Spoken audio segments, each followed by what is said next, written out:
If there's anything that connects us gamers, it's that we're broke. I mean, this working shit is pretty lame, isn't it? Like I'm here pushing this lawnmower for a lawn that's not even mine. Or now I'm working my ass off to deliver this stuff so I can pay off my debt. Yeah, I may be murdering people, but it's an honest day's work. One could hardly say I'm taking shortcuts, except I am taking a shortcut because I'm not walking all that.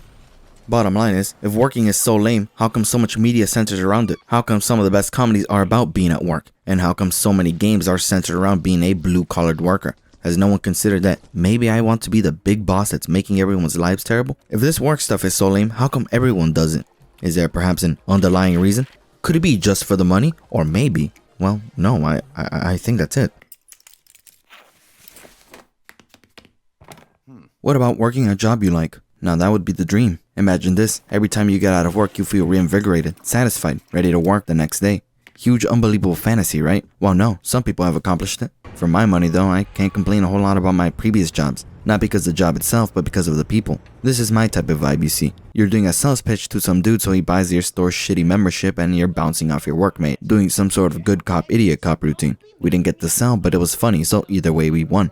Or better yet, there was one time when we were working our asses off all day and for a brief moment, I looked up, locked eyes with my friend, and he made a dumb face to make me laugh. I did one right back at him and we didn't talk for the rest of the day. Or get this, being a cute girl and smoking in the back of the store with a guy. Well, I don't smoke and I'm not a cute girl and not for a lack of trying. So I'm probably talking about one of my favorite manga of this year called Smoking Behind a Supermarket with You. For brevity's sake, I'm just gonna call it Supermarket is a slice of life manga that's entirely about two people having a quick smoke behind a supermarket. The premise is staggeringly simple, so much so that it's literally summarized in the title. Yet it's with this simplicity that the story allows itself to explore the lives of two strangers that come to find comfort with each other. Our story begins with a salaryman by the name Sasaki who's going through the Japanese work life. Basically, despite working 16 hours a day, he still stacks no paper and gets no bitches. From the looks of it, it also seems he has no close friends, and his only hobby is smoking. Every day is the same, but worse. Because of this, Sasaki is actually still a likable and optimistic person who hasn't allowed life to get him down. And like all of us, his favorite way to unwind after work is going to the local supermarket to check out the cute cashier. His constant visits eventually catch the eye of one Toyama, who invites him out to smoke behind the store, where she confronts Sasaki about his obsession with Yamada, asking if he's some kind of pervert, because a grown-ass man checking out a cashier every night can come off as a bit creepy. Sasaki agrees. It is a bit weird, but he doesn't do it for weird reasons. The thing is, Yamada's bright smile is enough to heal Sasaki's soul and reinvigorate him.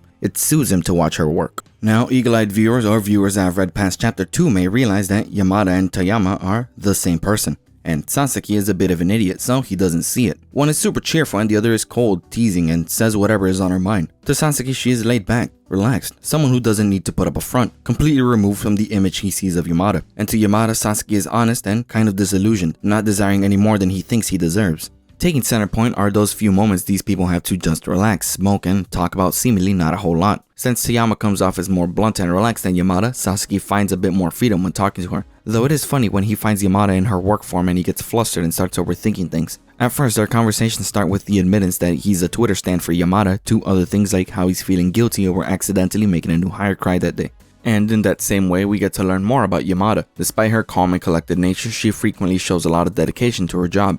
And even though she plays it off, she's more emotionally aware and receptive to others. Evidenced by how she carries around a little paper Sasaki wrote wishing her good luck on her management exams. Or how she gets self-conscious when Sasaki points out her very dainty greetings. While Sasaki seems to take getting embarrassed in stride, getting shown up by Sasaki throws Yamada into shambles, making her do drastic things like waking up at 6 AM or watching horror movies. The manga is a pretty slow burn. Each chapter focuses on a small part of their characters' lives. It balances introspection with some lighthearted comedy with their conversations. Every chapter is like a picture in an otherwise larger photo album, and when these moments compound and we see all the ways the pair has affected each other, it's hard to look back on just a specific moment. And honestly, I adore this completely. In the busy, non-stop lives of two adults, what really brightens their day are these brief overlapping moments of respite. The simple yet unmatched comfort of just chilling with someone.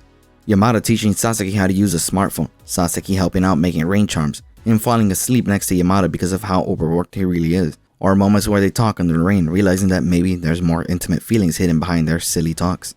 It's a manga I found resonating so strongly because it's something even the most introverted and unsocial of us can relate to. Just having a pleasant time with someone. For my money though, it reminds me of those times I was chilling at work, talking about anime with a customer at night right before we close. or the coworkers hanging out after the holiday rush ended and we didn't have any customers. Playing cards with a coworker, or better yet, us whipping out the Beyblades. It's not something that happened often, but they were small, enjoyable moments in otherwise busy days. Supermarket is a fairly grounded look at how a relationship between two adults can begin. It emphasizes the beauty of small interactions, like sharing a cigarette and a few words, which can lead to the blossoming of a meaningful connection. It serves as a reminder that we shouldn't always wait for grand melodramatic moments in life when something simple and genuine can be all we need.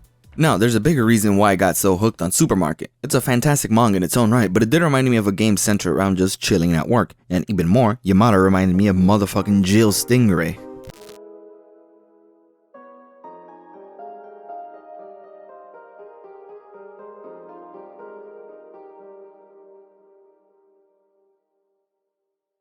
Workplace TV shows succeed for a reason. They are relatable. We all work after all, so it makes sense that being able to watch an idealized version of a work life would be something people would want to watch. Add a couple of weirdos, romance, and some other shit and you've got yourself a banger. And for games, I find it a bit similar, but it also has more advantages. I can see the appeal of the forklift driver getting home to play some Shenmue.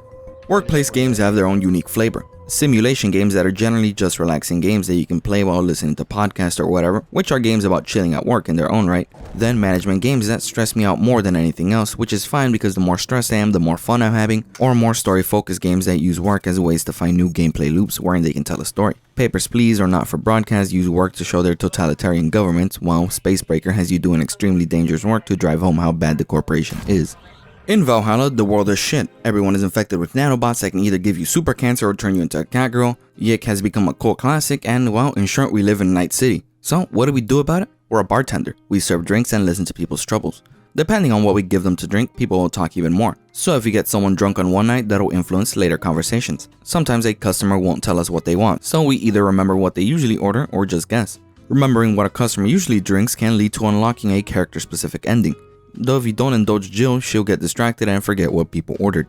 It's not really deep, but having actual gameplay at least puts it above the majority of visual novels. The thing is, we're not playing the game for the work part, as ironic as that may be after my spiel of workplace games. We're playing for the Jill part. So basically, Night City, everything sucks, bartender, and we see all of this through the eyes of Jill Stingray. Highly professional, but also equal parts goofball and introverted, she's the one who gets customers to spill all their secrets.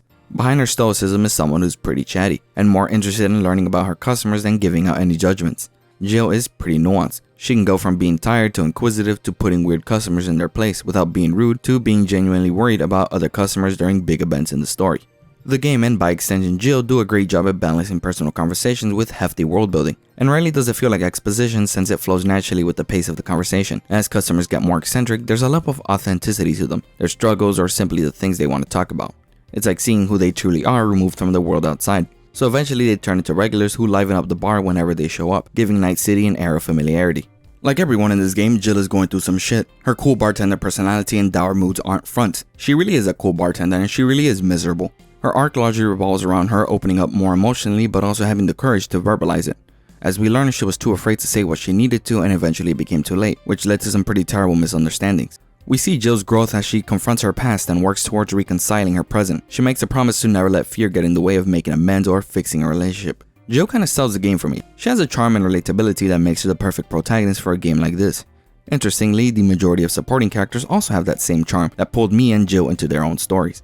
In Cyberpunk stories, we aren't necessarily fighting the man or trying to change the system, because 1, we're ordinary people, and 2, I gotta go to work tomorrow. The world characters inhabit lies as a testament to the consequences of actions taken long before their arrival. By the time the credits roll, the world remains largely the same. Corporations still rule everything, the rich are still rich, and most societal problems have not been fixed. The focus of Cyberpunk is often personal survival, fighting for yourself or those important to you. A reoccurring theme in the game is how we shouldn't force ourselves to change into something we're not. This is seen in various scenarios such as an exploited employee quitting the corporate life to go off on her own. Then at times it's much more intimate, like damaging a relationship because Jill didn't want her future dictated by someone else. It isn't always as clear-cut since these choices can have consequences, but it emphasizes individuality and the struggle for self-identity in a world keen on erasing it. Through these struggles, the game also illustrates how individuals can forge meaningful bonds as they navigate through life, even if it's just for a brief moment of respite in a seedy little bar called Valhalla. We aren't out to save the world, but we can save ourselves and those closest to us. Basically, I like Valhalla. Jill, her interactions with the regulars, the music, cause goddamn this is some good ass music. The sex robot will be having a mental crisis in front of us, but it doesn't matter because the song playing is going hard. But above all, I love the vibe of solidarity the game has. The world will continue to be cruel day in and day out, but we carry on. And the best way you can rebel is by finding happiness with others, people we can relate to. They can comfort each other as the issues of the world continue to pile on. So yeah, Valhalla and Supermarket, both great stories, and I wanted to talk about them today because I highly recommend them.